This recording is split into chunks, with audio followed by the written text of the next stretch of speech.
ဟုတ်အမိန်ပေးသူဓာတ်ရိုက်ထုတ်လွှင့်မှု မှန်တယ်သူကအရက်ရှိပြီးဖော်ရွေတယ် ဖူပါ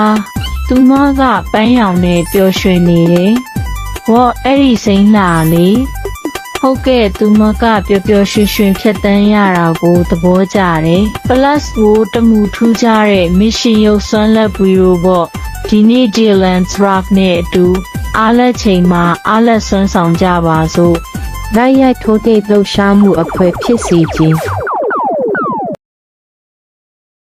မင်္ဂလာပါဆန်ဒဗစ်ရဲ့ပထမဆုံးအနာသတွေအကြောင်းမိကုံးကိုပြောကြရအောင်ပြီးရင်ဖိချပြီးရေခဲမုံကိုဆန်ဒဗစ်ပေါ်လင်းပါပြီးရင်ကျက်ဦးနဲ့ပန်ကိုနဲ့အုပ်ပါပြီးရင်စီပူထဲကြော်ပြီးစားပြီးသုံးဆောင်လိုက်ပါကြော်ထားသောရေခဲမုံသုံးတစ်တစ်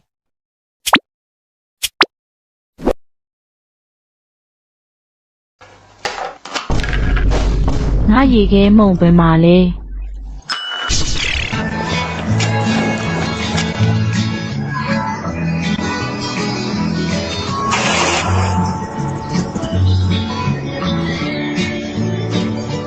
အရင်ဆုံးဆန်ဒဗစ်ရဲ့အနားတွေကိုဖြတ်ပြီးဖိချကရေခဲမုံကိုဆန်ဒဗစ်ပေါ်လင်းပြီးကျက်ဦးနဲ့ပါကိုနဲ့အုပ်ပါပြီးရင်စီပူထဲကြော်ပြီးစားလိုက်ပါ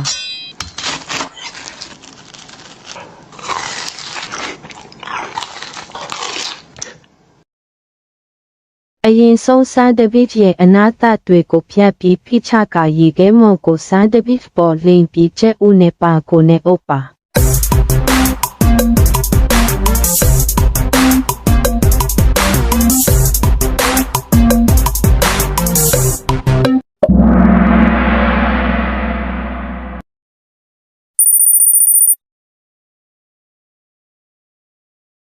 ပြီးရင်စီပူပူနဲ့ကြော်ပြီးစားသုံးလို့ရပါတယ်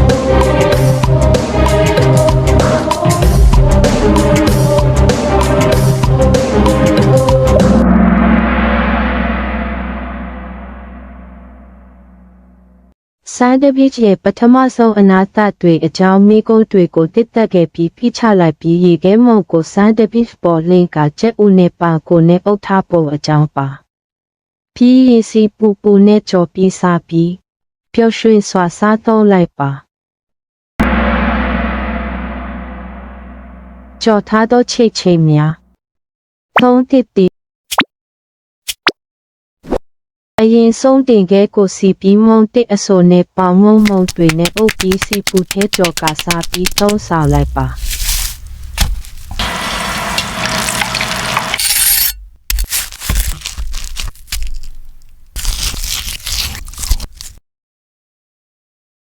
အရင်ဆုံးတင်ခဲကိုစီပြီးမုံတစ်အစိုးနဲ့ပေါင်မုံတွေနဲ့အုပ်ပြီးစီပူထဲကြော်ကစားပြီးသုံးဆောင်လိုက်ပါ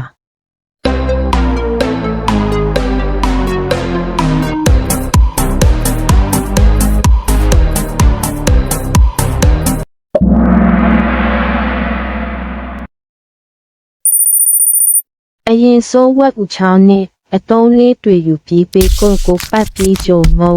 ချက်ဦးနဲ့တွေနဲ့အုပ်လိုက်ပါ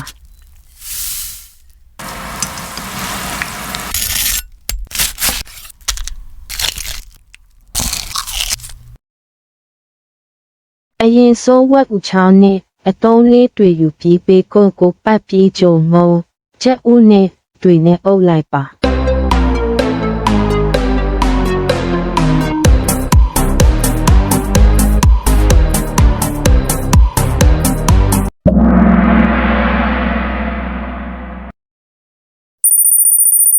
ပြီးရင်စီပူပူနဲ့ကြော်ပြီးစားလို့ရပါပြီ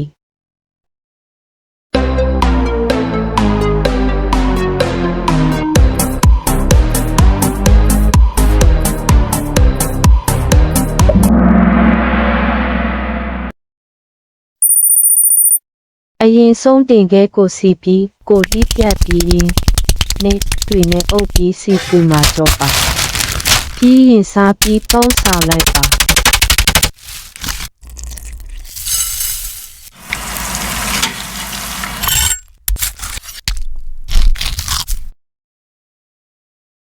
ရင်ဆုံးတင်ခဲကိုစီပြီးကိုတီးဖြတ်ပြီးရင်နေတွေ့နေအုပ်ပြီးစီပူမှာကြောပါပြီးရင်စားပြီးသုံးဆောင်လိုက်ပါ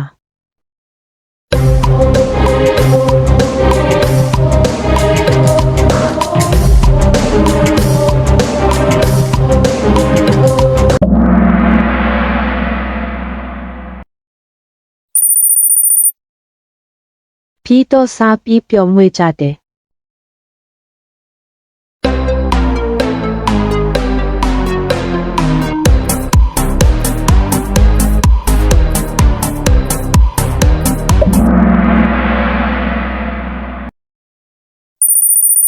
အရင်ဆုံးချက်ဥယူပြီးပြုတ်ပြီးရင်အသားနဲ့တင်ခဲဖြစ်ပြီးအသားငုံညက်ချက်ဥနဲ့ပန်ကိုတိုးနဲ့ပုတ်ပါပြီးရင်စီပူထဲကြော်ပြီးစားလိုက်ပါ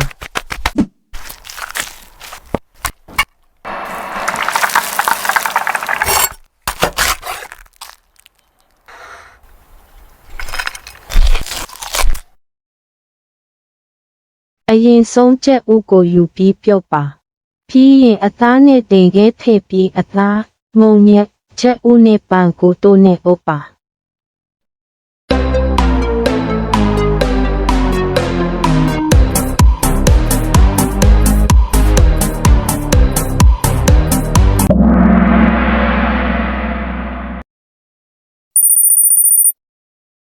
ပြီးရင်စီပူပူနဲ့ကြော်ပြီးစားလို့ရပါပြီ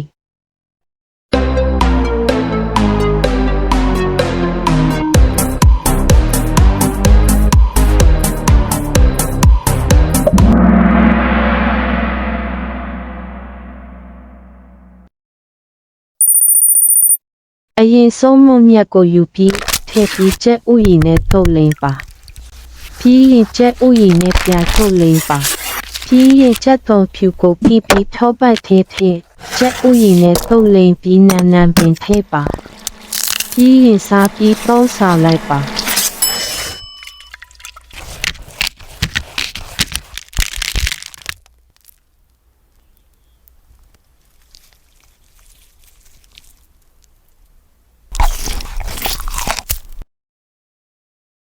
ပြီးရင်ချက်သွန်ဖြူကိုညစ်ပြီးထောပတ်ထည့်ကျက်ဥယီနဲ့ထုတ်လိမ့်ပြီးနန်းပင်ထည့်ပါ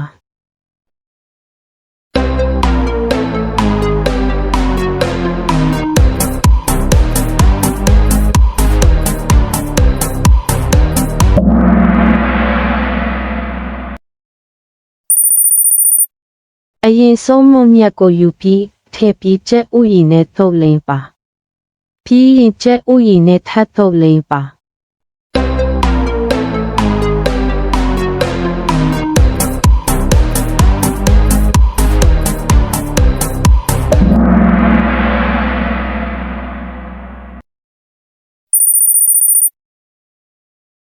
ပြီးရင်စားပြီးတစ်သက်စွာသုံးဆောင်လိုက်ပါ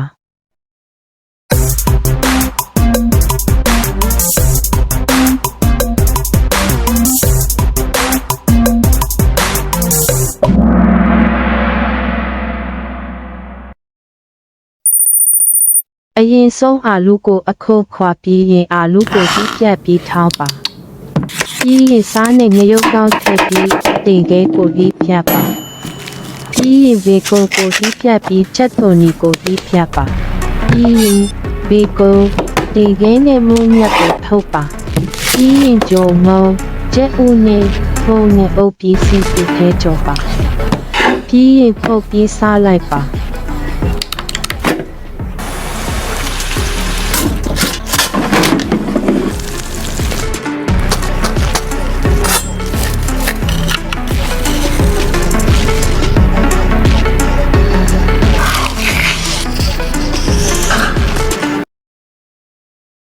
အရင်ဆုံးအာလူကိုအခုခွာပြီးရင်ပါပြီးထောင်းပါစားနဲ့ငရုတ်ကောင်းထည့်ပြီးချိတ်ကိုပါပြီးပါ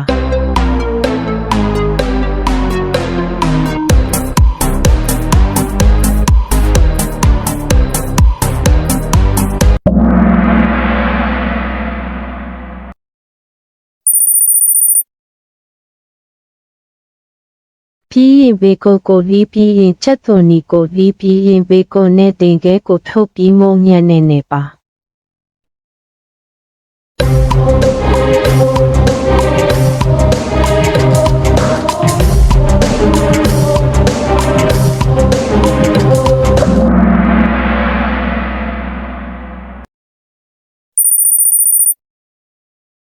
ပြီးရင်ဂျုံမုံချက်ဥပန်ကိုတိုးနဲ့အုပ်ပြီးစီပူထဲချုပ်ဖုတ်ပြီးသုံးဆောင်လိုက်ပါ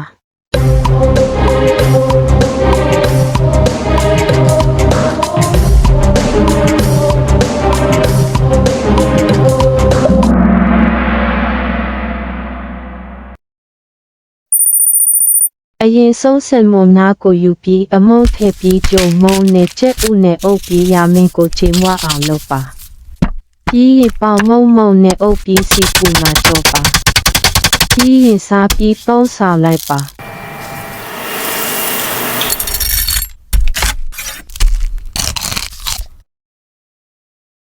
အရင်ဆုံးစင်မုံနာကိုယူပြီးအမုန်းဖြစ်ဂျုံမုံနဲ့ချက်ဥနဲ့အုပ်ပြီးရာမင်းကိုချီပါ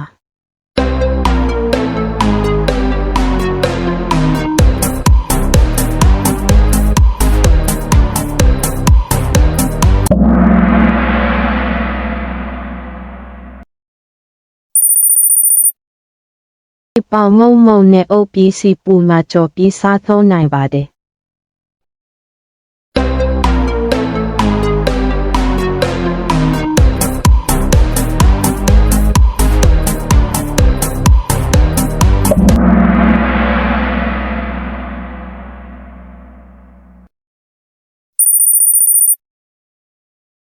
အရင်ဆုံးမလကတီကိုရေစေးပြီးစောနဲ့ချိန်ပါပြီးရင်ဗနီလာနဲ့တကြားထည့်ပြီးချိန်ပါပြီးရင်လောင်းထည့်ပါပြီးရင်ရေခဲခဲပြီးစားလိုက်ပါ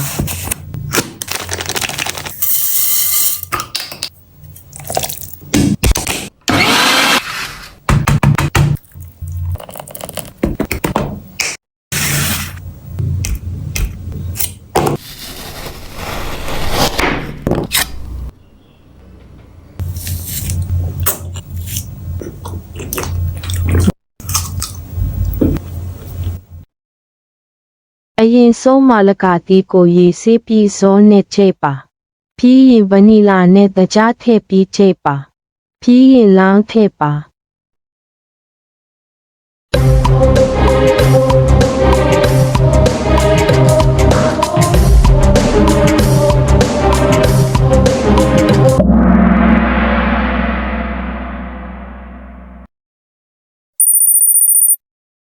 ပြီးရင်ရေခဲတစ်တာထဲထည့်ပြီးစားသုံးလို့ရပါပြီ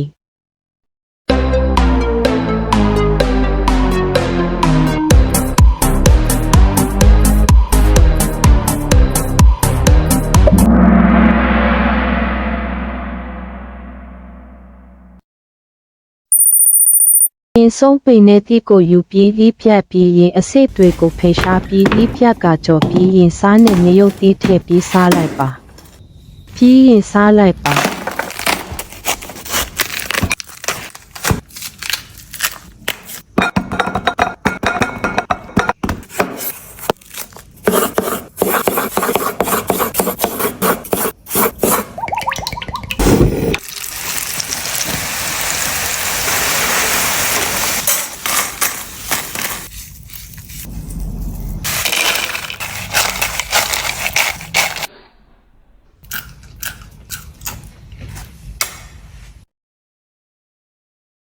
အရင်ဆုံးပိန်နဲ့တိကိုယူပြီးလိဖြတ်ပါအစိတ်ထုတ်ပါပြီးရင်လိဖြတ်ပြီးကြောပါပြီးရင်စားနဲ့မြရုပ်သီးထည့်ပါ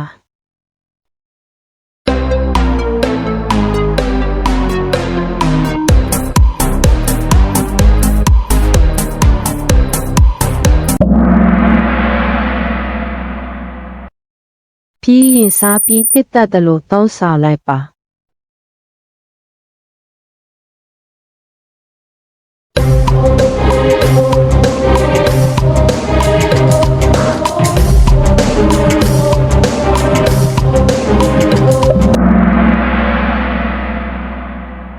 မိကုန်းတွေကိုတစ်တက်ခဲ့တဲ့အရင်ဆုံးတင်ခဲ့ကိုစီပြီးမုံတစ်အစိုးနဲ့ပေါင်မုံတွေနဲ့အုပ်ပြီးစီပူသေးကြော်ကစားပြီးသုံးဆောင်လိုက်ပါ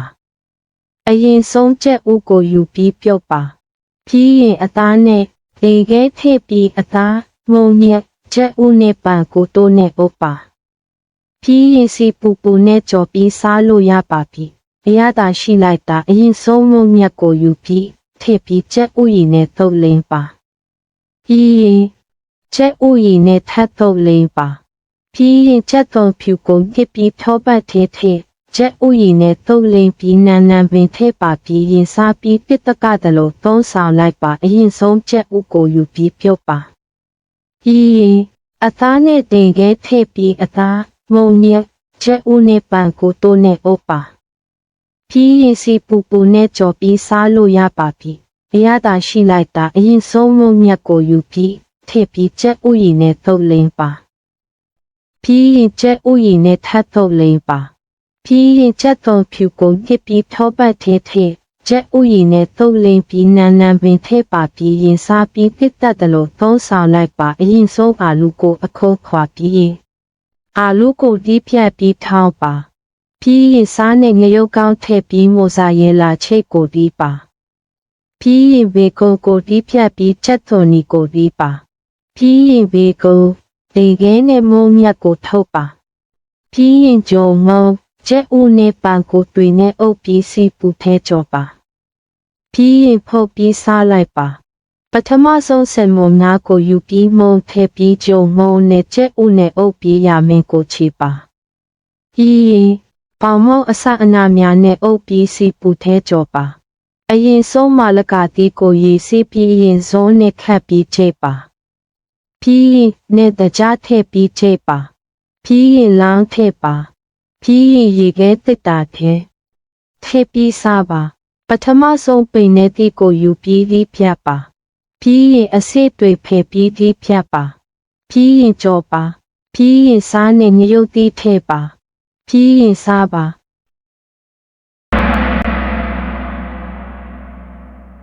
ချိတ်ထမင်းပေါ်လုံးသုံးတစ်တိအရင်ဆုံးထမင်းယူပြီးတင်ခဲထဲထမင်းထည့်ပြီးတစ်ဖက်ဆလုံးကျုံစီထဲချက်သွန်ဖြူထဲပြီးရင် sauce ထဲမြုပ်ပြီးနဲ့ပဲညာပြရီထည့်ပြီး9မိနစ်လောက်ဝေပြီး9မိနစ်ထပ်ချက်ပါပြီးရင်စားပြီးသုံးဆောင်လိုက်ပါ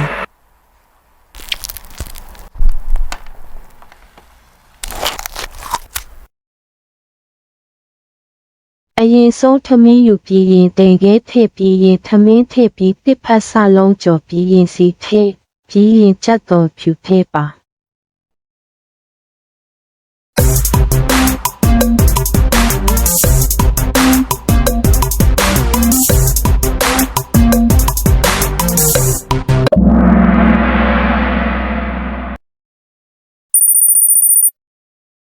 ပြီးရင် sauce တွေထည့်ပြီးငရုတ်သီးနဲ့ပဲညာပြရီထည့်ပြီး9မိနစ်ချက်ပါပြီးရင်နောက်9မိနစ်ထပ်ချက်ပါ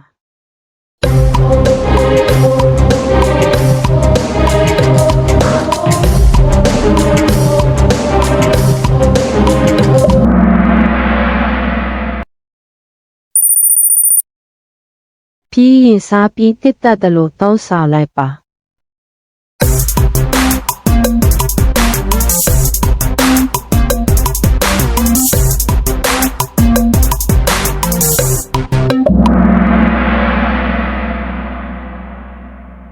မိကုန်းတွေကတစ်သက်စရာပါပထမဆုံးဆန်ယူပြီးရင်တင်ခဲထဲပြီးရင်ဆန်ထဲပြီးတစ်ဖက်ဆလုံးကျုံပြီးရင်စီထဲပြီးရင်ချက်သွန်ဖြူထဲပြီးရင် sauce ထဲငရုတ်သီးနဲ့ပဲညာပြရီထဲပြီးရင်9မိနစ်လောက်ဝေပြီး9မိနစ်ထပ်ချက်ပါပြီးရင်စားပြီးသုံးဆောင်လိုက်ပါကစားဖို့အတွက်ကန်တဝင်မိုးရပါပြီအခုအင်းရှင်တိုင်းရိုက်ထုတ်သွင်းမှုမှာဂိမ်းကိုအနိုင်ရတဲ့အခါနောက်တစ်ချိန်မှာအလားအလာနဲ့ဆုံတွေ့ဖို့အချိန်ရောက်ပါပြီနောက်မှတွေ့ကြမယ်နောက်မှတွေ့ကြမယ်နောက်မှတွေ့ကြမယ်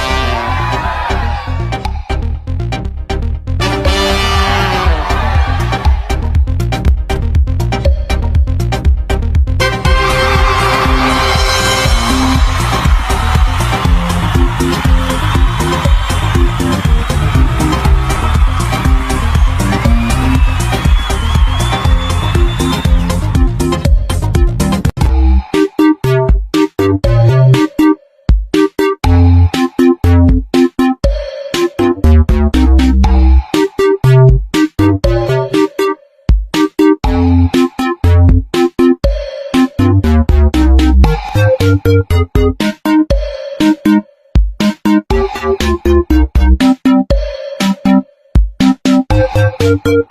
you.